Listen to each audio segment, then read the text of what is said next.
Welcome back to the SmackDown Live review, the best SmackDown review on YouTube. Never produced, never planned. Write the notes. We get on here, we talk about it. Another solid episode of SmackDown.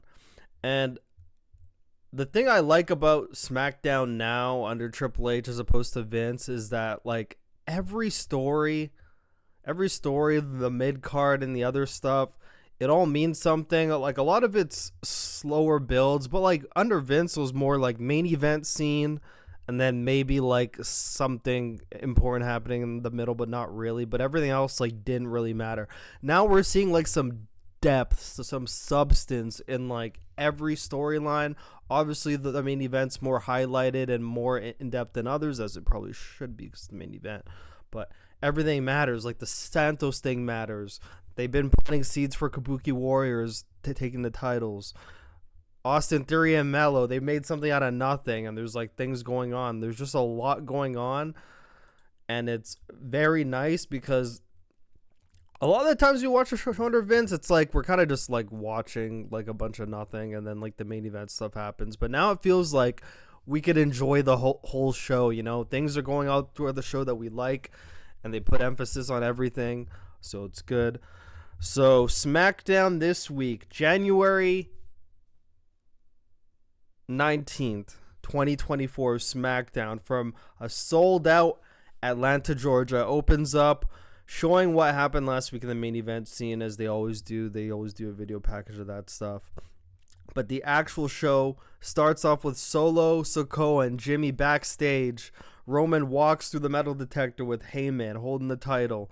Jimmy tries to dab him up, asks him how his flight was. Roman's like, leans back to Paul. He's like, is it fixed? Did it get fixed? I could have swore I asked for this to get fixed. And then Jimmy's like, oh, I don't know. You know, start scratching the back of the head.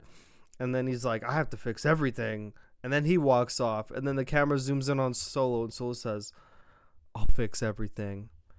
And then it pans to Nick Aldis in the ring. He welcomes Atlanta to SmackDown, even says sold out State Farm Arena. Brings out AJ Styles. AJ Styles comes out, makes his entrance. LA Knight comes out, makes his entrance. I don't know why. Every time LA Knight makes his entrance, I get chills. I don't know why. Maybe it's because I like him so much, and like just like seeing everyone like really hype when he comes out, chanting along. It's awesome to see. But he comes out, then Randy Orton comes out last.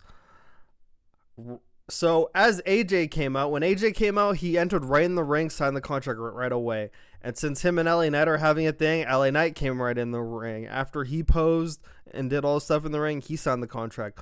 Orton, very notably, did not sign the contract when he came out. He just like rubbed his hands together like, oh, I'm ready. So after doing this review show and going through the photos of SmackDown and WWE.com, there actually is a photo of Randy Orton signing the contract, which means they did not capture it on TV, meaning he probably did it like right after his entrance when the camera cut to the entrance to do Roman Reigns' thing. They signed it, but they never showed him signing it. So all the speculation I made later in the show and now completely forgot about it. Let's carry on. And then Roman Reigns' music hits, but Heyman comes out and says they haven't even had a chance to go over the contract. The attorney hasn't even looked it over, so they cannot sign the contract tonight. Nick Aldis says, that's fine. I'll just make it a triple threat for the vacant title. And Heyman, he was walking away after he said that, but then he walked back down to the ring, starts sarcastically kissing up to Nick Aldis, but keeps making all these disses about his suit, saying it's a Paul Heyman wannabe suit, all this stuff. Nick Aldis is there smiling, and he says the board of directors won't even let this match fly because it should be a one-on-one match. Roman should be facing one of these people one-on-one. LA Knight picks up the mic and says, you better shut up, like every babyface says. Man, just shut up already, like they all say. And he says, speak one more word and I'll come and cut the bacon off your back. He says this should be his rematch, but a couple Johnny-come-latelys walk up, just jump right to the front of the line after having months off. Him and AJ go back and forth on the mic, saying a bunch of stuff. Wasn't really that great. Didn't have that much substance to it. Something I realized with LA Knight when he's like going back and forth with people, like, he doesn't really, like, burn them or whatever. Like, I'm expecting him to, like, zing some people. He doesn't really say much, and he always ends up saying, well, let me put it to you like this. But it's like, he didn't really make any, like, cool points. Like, I felt like there was, like, some actual, like, sneak disses he could have made to AJ. But they just went back and forth just saying random stuff. Like, AJ's like, it's a fatal 4 match, fucking dummy. And Ellie's like, I know. I'm like, okay, why are you guys even talking anymore? So him and AJ go back and forth. And then all of a sudden, AJ punches LA Knight outside. And then they start fucking fighting. Nick Aldis goes after them, calls officials. They try to break it up.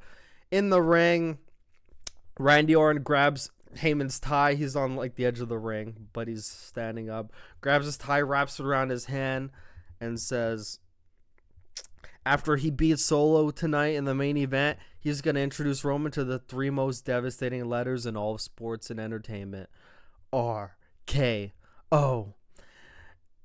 So that was the end of that segment. I was actually, like, for some reason, I was expecting this contract signing. I was expecting, like, Roman to be there and all 4 of them go back and forth and have some fun thing. I mean, whatever. This was all right, too. I actually kind of expected a bit more, but they're really treating Roman like a big deal. Like, they're not bringing him out.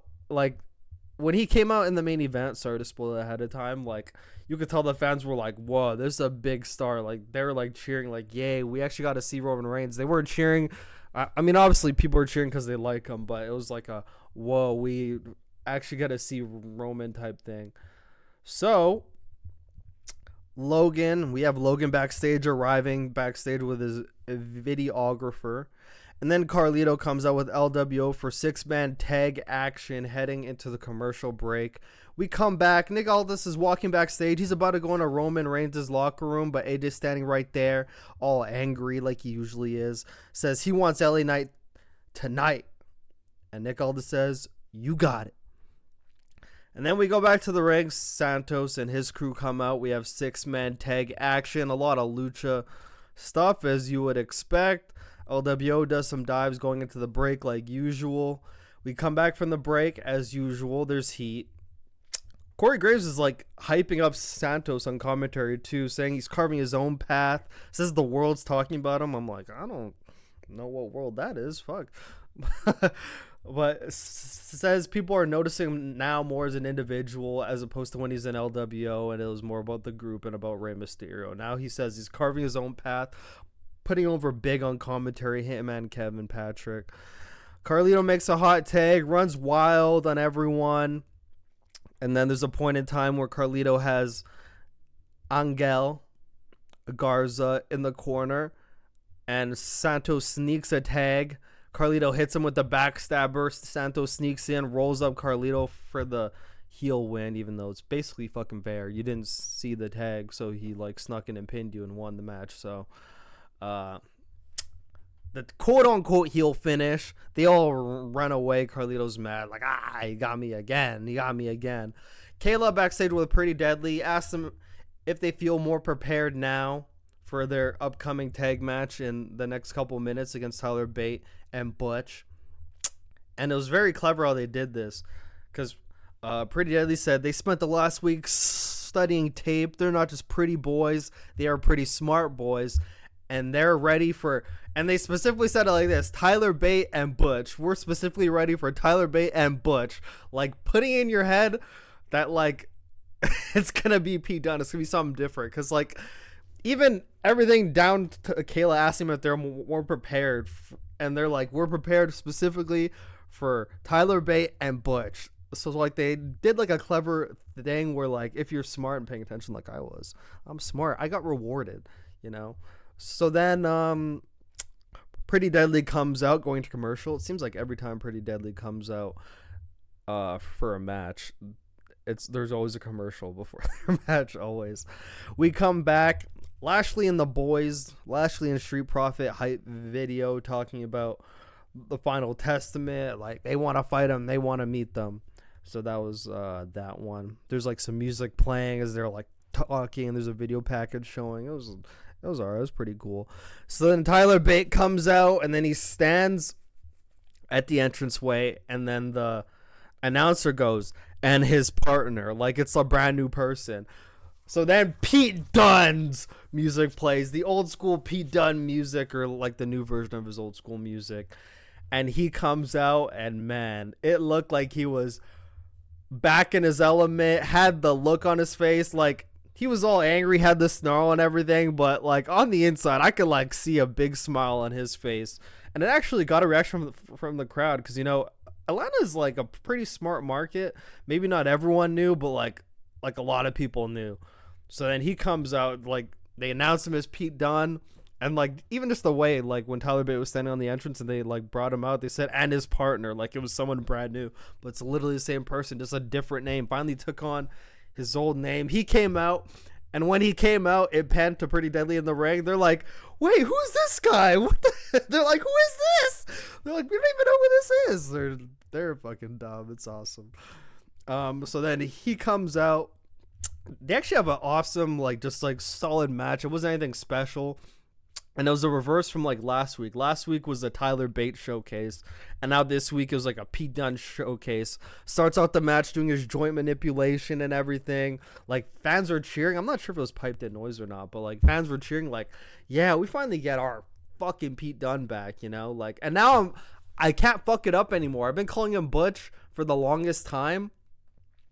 And now I can finally call him Pete Dunne again, like normal. And like, I was just thinking, I'm like, he must be so happy, and he's under Triple H. Triple H booked him awesome in NXT. I'm thinking this guy is gonna have a great like IC or United States Championship run, even some tag team runs. I could even see him like. There's like those superstars that are like in the high mid card that like sometimes go into the main event, and I could see Pete Dunne being one of those guys. Like, awesome in this match. Pretty Deadly doing their thing, always selling. Everything always looks good with Pretty Deadly in the ring. They're awesome at selling. They're awesome at getting heat. They're literally awesome at everything. Their facials, everything. Like, they're so good at everything. Pause for facials. I hope. Anyways, so they come out. They have that match. It's a nice showcase, a lot of joint manipulation. Corey Graves is like hype on commentary, like, yeah, now we finally get the real Butch. He's like, sometimes people need to find out who they really are. You know, they're really putting over Pete Dunne, the bruiserweight. And in the second half of the match, there was even like some bruiserweight chants. I was like, thank God, because I was like, man, maybe there's not going to be any bruiserweight chants. You know, like there's a lot of casual people in the audience, but no, there's bruiserweight chants. It was hype. Ends the match with a bitter end. After Tyler Bate does like this like awesome or like uncord, I don't know what it was, if it was on purpose or if he meant to, but he like jumped on the top rope and his shins hit the top rope and he bounced outside onto Elton John. Anyways, onto Elton. So that match happened, the bitter end. Tyler Bate's hype, like, yeah. Pete Dunne with his shrug, awesome. Like, Pete Dunne just had the swagger back. I was so hype. I'd actually go watch this. I would actually go watch this and just, like, see. This whole segment was a vibe. And even when Pete Dunne got the win, like, the fans were happy for him. It's almost like they, like, knew, like, a portion of the audience, like, knew, like, oh, he's under this stupid thing, and now he's back to finally being himself. So that was awesome. I really liked that. We have a progressive match flow of the Logan and KO story. KO comes out for his KO show, going into commercial break. We come back from the break, Pretty Deadly backstage mad. They're hurting, they're holding their heads and stuff. Kayla Braxton comes out to him, asks him what happened. She thought they were prepared. And then Pretty Deadly's like, it was a brand new person. They've never seen him before. Awesome. And then they walk away. They're all angry. Kayla's like, what the heck? I don't know. So then we have KO in the ring for the KO show. This is actually a nice segment. Just one of those classic, like, good back and forth promo segments, and then it ends with some physicality at the end. Like, these segments were nice. And I have to say about the SmackDown show, they did a good job of balancing when the promo segments and the matches were. It felt like a nice balance. Like, there wasn't, like, back-to-back promo segments. They did the promo segment at the beginning. They had a match. They had another match, and then they had this promo segment, like, and then, like, just everything. The way it wasn't like, oh, I gotta listen to back-to-back promo segments. Even though for us on TV, like, it doesn't really matter, but for the people the people that pay to come to the show, like, they want to see people out in the ring, like, working, you know. So, anyways, I don't know. So Kevin Owens in the ring. He can't believe he's calling out Logan Paul, so calls him out. Logan comes out. KO's about to talk. Logan interrupts him. KO's instantly bothered on his face. Logan calls it a bottom barrel show and that it's his show now. Says he owes Kevin Owens a proper thank you because he's the reason why he's in WWE. And the fans say, what? And Kevin says, yeah, I agree with them. What? That was very, like, it was very, I can't even do that justice, like the way he hit that line. You should go watch that. So then he asks him to explain. Logan rolls the clip from WrestleMania 2021, which was the first WrestleMania after COVID, like the pirate ship mania, where KO stunned Logan in like that clip that went like viral when he stunned him, and Logan sold the ever-loving fuck out of it, which was awesome. And then after that clip plays, Logan says he embarrassed him in front of 70,000 people. The fans cheer. That was the one moment. It was because of that moment that he had to prove to everyone that he belonged. And then exactly what I was thinking, the fans started chanting one more time. I was like, wow, they're thinking exactly what I was thinking. Like, stun him again, baby.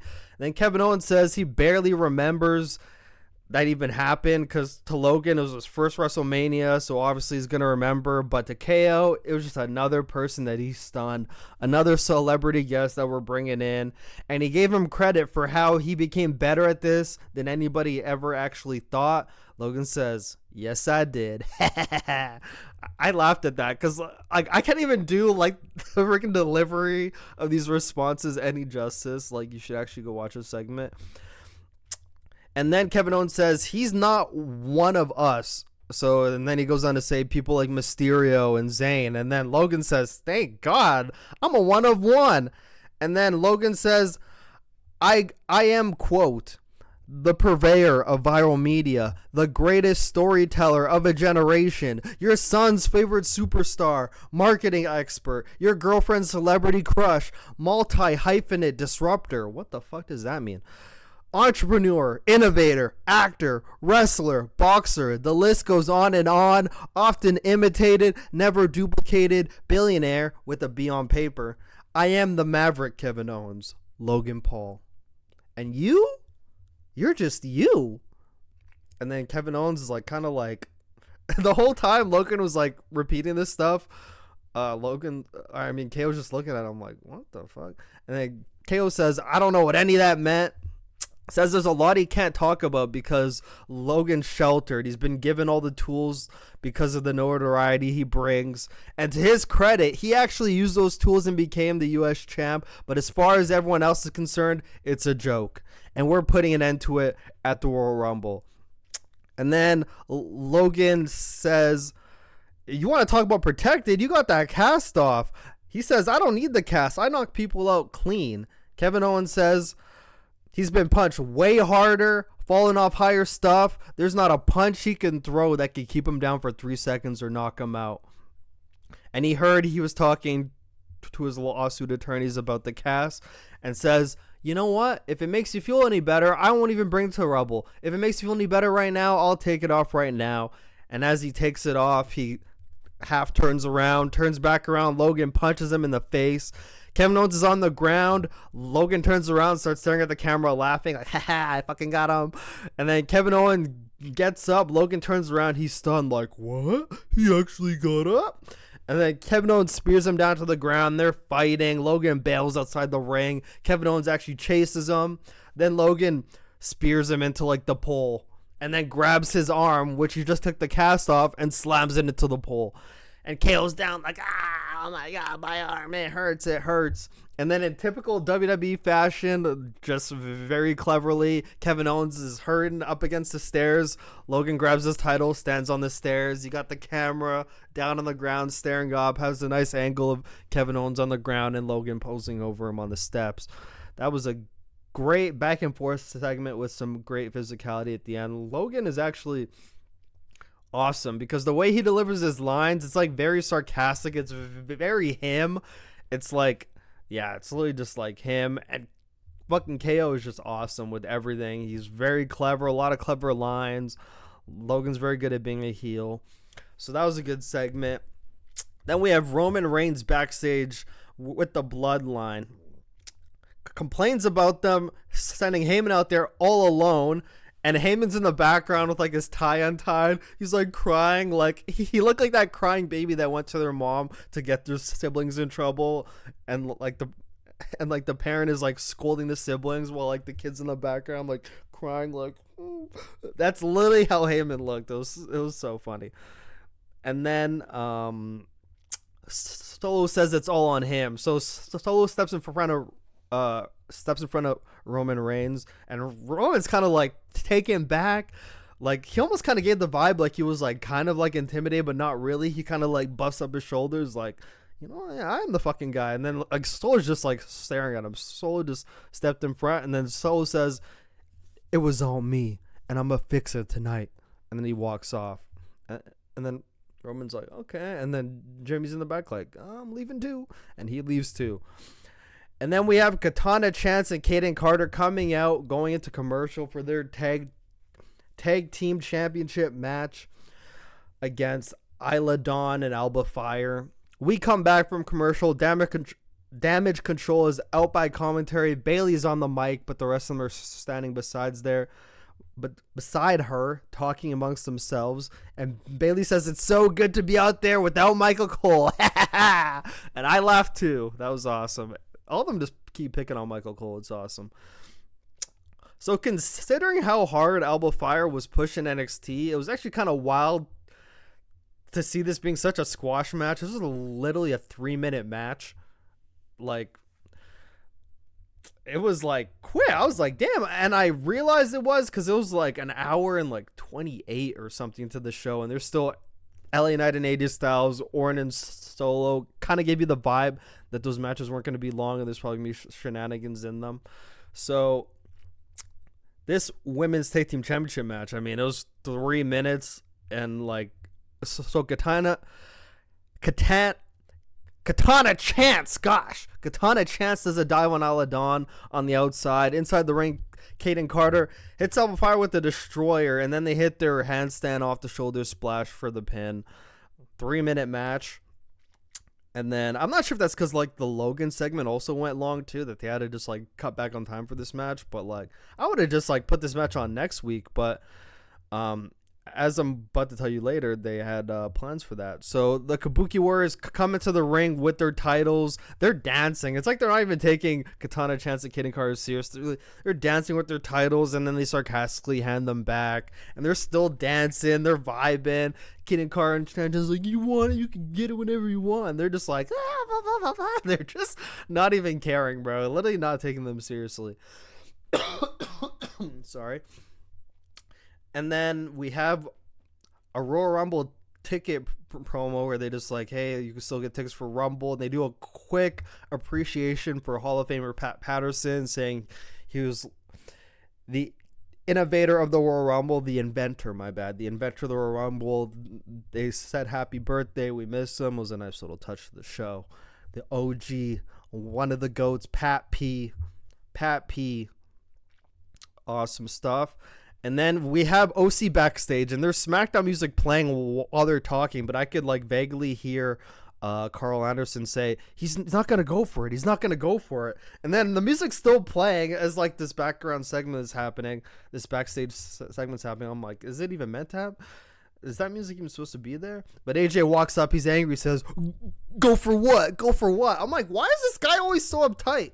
And then Luke says, hey, no matter what happens, we still got your back. And then AJ like looks at them. Then he looks over at Mia. Mia's like giving like puppy dog eyes, like Mia's just acting all innocent. And then AJ just walks off angry.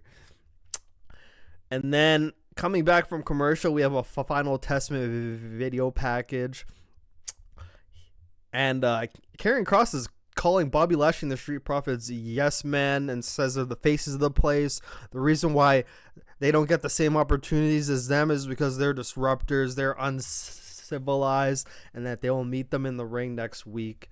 And as you imagine with these Final Testament video packages, there's all this like stuff playing in the background, special effects showing everything, you know. And then they show what happened last week with Austin Theory and Carmelo again. I was like, wow, they actually showed this injury again. Like, now they're actually going to make something out of this. Then we have Kathy Kelly, the ever so beautiful Kathy Kelly, backstage with Carmelo Hayes. Asked about last week. He says, unfortunately, things like this happen. Thankfully, they're able to walk away from it. He says, what we should be focusing on, though, is that even though I didn't win, I didn't lose. And he smiles in the camera. And I'm like, man, this guy's low-key a heel. And then he says he's going to ball out and that he's him. And then Austin Theory comes up and says, this is insane. You nearly tried to end my career. And now you're getting rewarded with an interview on my show in my city. And it's so funny when Austin Theory talks. Because like he talks in like that like voice where it's like so animated that you don't really take it seriously, but you take it seriously, and like it makes every like heel thing he says that's over exaggerated that much more better. It's like the way he talks specifically. I'm not even saying it's a bad thing. I think it's a actual like fucking funny thing. The way he said, that's insane, you try to end my career, even though it was literally Austin Theory that did the move. I was like, okay, whatever. So then Carmelo says he wants to spin the block on that match outside your city next week in Miami. Theory says he's busy, he's got stuff to do. Then Grayson Waller's like, no, bro, you're not busy. He'd love to face you. And Theory's looking over like at Grayson like, what the fuck? Like, why did you sign that match? And Carmelo walks off and says he's going to go talk to Nick Aldis. And then Austin Theory looks at Grayson like, you got to stop doing that, bro. Like, what the fuck? He was like, I wasn't trying to do that, baby. And we have Angry Styles coming out for his match. It's not even AJ Styles anymore. It's Angry Styles because he's just always pissed off now. He's just fucking pissed. Just pissed. He's the Drew McIntyre of SmackDown. So then he comes out, and then that goes into commercial. We come back. They announce for next week, Carlito's finally going to get Santos Escobar one-on-one. Lashley and the Street Profits going face-to-face with the Final Testament. Carmelo Hayes versus Austin Theory, and a women's tag team match already for the Kabuki Warriors against Kaden Carter and Katana Chance. Jeez, there's so many K's in there. But I was surprised they're already getting like that tag team championship match. Like they're defending back to I guess because it was a fucking 3-minute match. So like, fuck, that wasn't good enough, bro. You guys gotta run that shit back. So then LA Knight comes up for his match against AJ Styles. Doesn't do his entrance this time, which was good. Gets right down to business. Starts fighting. They have a mean guy match with each other. Going into commercial break. LA Knight's banging AJ Styles' face against the announce table outside. And then Jimmy walks down from the entrance. LA Knight walks up to him, starts pointing at him like, you better step in, whatever. And then Jimmy's like, I'm stepping back. He goes back around to the announce table to AJ Styles, where he's met with an enziguri. And then he stumbles back into the barricade when Solo pops up on the other side of the barricade, grabs him and spikes him right in the throat. LA's down. It's a DQ. And then he hops over, starts throwing AJ Styles around the outside, throws him in the ring, hits him with the Samoan spike, and then asks for the mic. And a very rare Solo speaking on the mic says, 2 down, 1 to go. Randy Orton, get out here now. And that goes into commercial break. We come back from commercial break. Solo's music's playing. Nick Aldis is now at ringside holding the contract. Orton comes out, makes his whole entrance slow. He's not mad about anything. You took out AJ and Knight. That's fine with me, baby. So he's chilling, walks out, does his whole entrance with the pose and everything. Solo hits him with a corner hip attack, screams, "Ow!" And the fans start cheering. I don't know why I fucking found that so funny, because he goes like, "Ow!" And then the fans start going like, "Ow!" So he's in control going to commercial break. We come back and like they're in the middle of fighting outside. Orton hits him with a back suplex on the announce table, vintage Randy Orton, and then rolls him into the ring, does his vintage DDT. And then Jimmy Uso walks back out again, but this time LA Knight comes from behind and hits him in the back. They're fighting for a bit. Jimmy escapes. He's about to run backstage where he's met with AJ Styles. AJ starts fighting him. AJ throws him against the entranceway, and Jimmy sold it great. He like hit his head on the thing, was like blah, whatever, against like the entrance. So as this is going on, Orton's staring up at the entrance like, yeah, what the fuck's going on? And then Solo's right behind him holding his fuck thumb up in the air like, oh, I'm about to get you. Turns Orton around, gets RKO'd for the 1, 2, 3. And then that match is over, and then all three dudes get in the ring. LA Knight, AJ Styles hop into the ring where Orton is. And then LA Knight and AJ Styles start arguing again. LA Knight punches him. LA Knight punches him. And then Orton turns LA Knight, RKO's him. And then AJ gets up. He's stumbling. He's like, oh, whatever.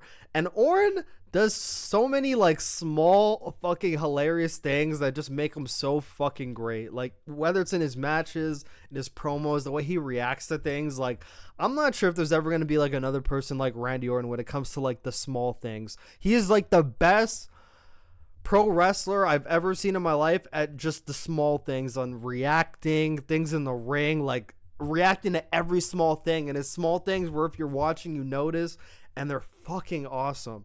So like this is just like a small thing. So he RKO's LA Knight. AJ Styles gets up, he's groggy, and then Randy Orton points out at LA Knight like while AJ's up on his feet, like, you see that? And then quickly hits AJ with the RKO too. So I thought that was fucking hilarious. Like, you should actually go watch that part. It looks so awesome. And then he turns towards the entrance, anticipating Roman to come down to the ring. And then he hears the crowd like saying something, and like a smart babyface, not like staring at the entrance still while he hears the fans and gets hit in the back. Like he like actually acknowledges like the fans making noise. He's like, wait, what? And then as he turns around, Roman didn't make him look stupid. Roman didn't take too long. He turned right around, met with the fucking super punch. It was awesome. And then Roman Reigns is walking around all cocky. He's smiling. Like the fans are like booing, but they're cheering because it's like, oh my God, we finally get to see Roman. He walks around cocky. He asks Nick Aldis for the contract. Nick Aldis standing outside. He grabs the contract. He signs it. So I was thinking, what changed? And I was thinking about the segment backstage when Nick Aldis was talking to AJ Styles when he was about to go into Roman Reigns' office, because he was going into his office with the contract. So I'm curious if like something in the contract got altered or changed. We'll find out next week. Because like, what was the difference that made Roman now come up to the ring and willingly sign it now? Like there had to have been something going on with Nick Aldis, some sort of agreement on something. So we're gonna find out next week if there was a thing, if I'm going to be rewarded again for being a smart fan and noticing that, or if it's just like, yeah, whatever. So he grabs the contract, he signs it, he's smiling, he's smirking, goes to hand it back to Nick Aldis. On the outside, Nick Aldis has his hand out, drops it on the floor right in front of him, and he's laughing. Nick Aldis is looking down on the ground like, this motherfucker. He's laughing, he turns around, he's sizing up Orton for the spear, but then like turns back to Nick Aldis and gives him one of the like the fake backhand motions, like, get your ass out of here. And then he's sizing up Randy Orton for the spear, and Orton's just taking his fucking sweet time, bro. Just getting up. He's like, holding his head, going so slow. Roman Reigns is just waiting forever, just like, and then he finally hits the ooh, which everyone also does along. And then he runs very intensely, like, and then he gets met with an RKO. And then everyone's cheering. And I think at that point, Randy Orton's music played. Grabs the contract. He's looking at it. Roman Reigns is on the ground, looking up like, oh my God, where am I, bro? And Orton just drops the contract right in front of him. Like, yeah, you see that? Roman Reigns is still holding like his nose in between his eyes. Like, where the fuck am I, bro? Like, how did I get here, baby? Like, how did we get to this point right now? And then Orton goes up on the ropes and starts posing. And that's how the show goes off the air. And that is another SmackDown in the books. I thought it was another great show. A lot of things going on. Like on SmackDown as much. SmackDown's more about this like Fatal 4 match, and there hasn't really been many people like declaring for the Royal Rumble. I know Bobby Lashley like declared for it, but there hasn't been much like people on SmackDown going like, I'm gonna win the Royal Rumble. It's like all the viable Royal Rumble winners are all on Raw, and that's where all the attention is for like the Rumble is on Raw, and everyone's saying they're gonna win it. But I haven't seen one person besides maybe Bobby Lashley for like 2 seconds say, I'm gonna win the Royal Rumble. I'm throwing everyone out. We haven't seen anyone on SmackDown say like, I'm gonna win this shit. We haven't even heard, like, we heard Carmelo like briefly. He was about to ask about the Rumble, then he got interrupted. So he's probably going to be in the Rumble match. But on SmackDown, it's more about the Fatal 4-Way match. And then on Raw, it's more about the Royal Rumble. But I actually thought there'd be more Rumble. But, like, I'm still excited for the Rumble because everything that's happening on Raw. But it's like, there hasn't been anyone on SmackDown.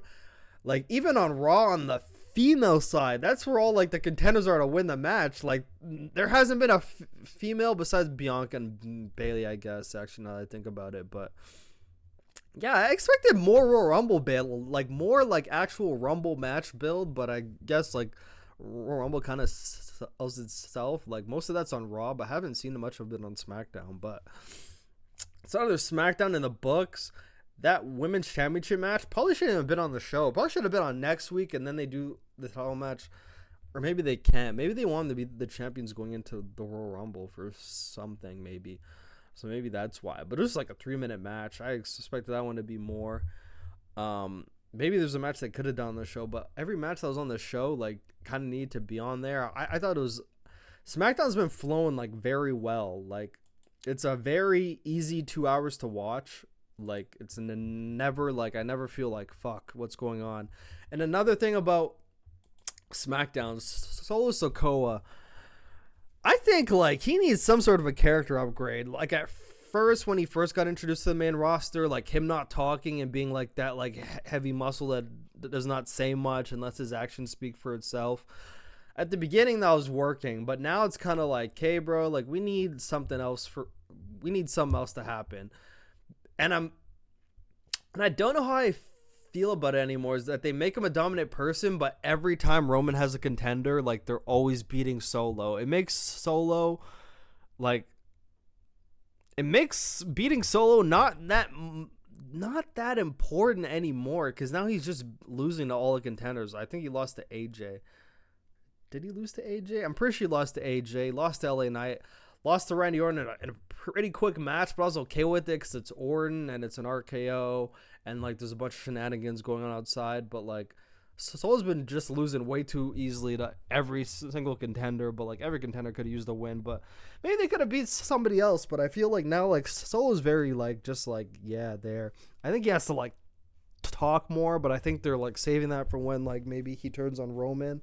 But like just him being like the muscle, not saying much anymore, is like almost kind of drawing its course now. I don't know, but let me know what you think about that in the comments. But another amazing SmackDown, or I'm not gonna say amazing, but another like nice, cool, vibey SmackDown in the books. We will be back during the week talking about this is the go home show this is the go home Raw show coming up this Monday, and then go home SmackDown show for the Rumble. Damn, I'm gonna have to do my SmackDown review like on Friday next week. Royal Rumble is already next Saturday. Like, damn, time just flies, baby. Cannot wait. We're gonna be doing a Royal Rumble review too, probably, maybe. I don't know. That's gonna be long. I'm not gonna be able to do notes of that because I'm gonna be watching that at like a person's house. There's gonna be like multiple people there. It's kind of hard to do notes like, and there's like all these fucking people around. But anyways, I'm rambling. That's been your best SmackDown review on YouTube. Please like, please subscribe if you enjoyed, and we will see you next week with the go home SmackDown before the 2024 Royal Rumble. Toodles.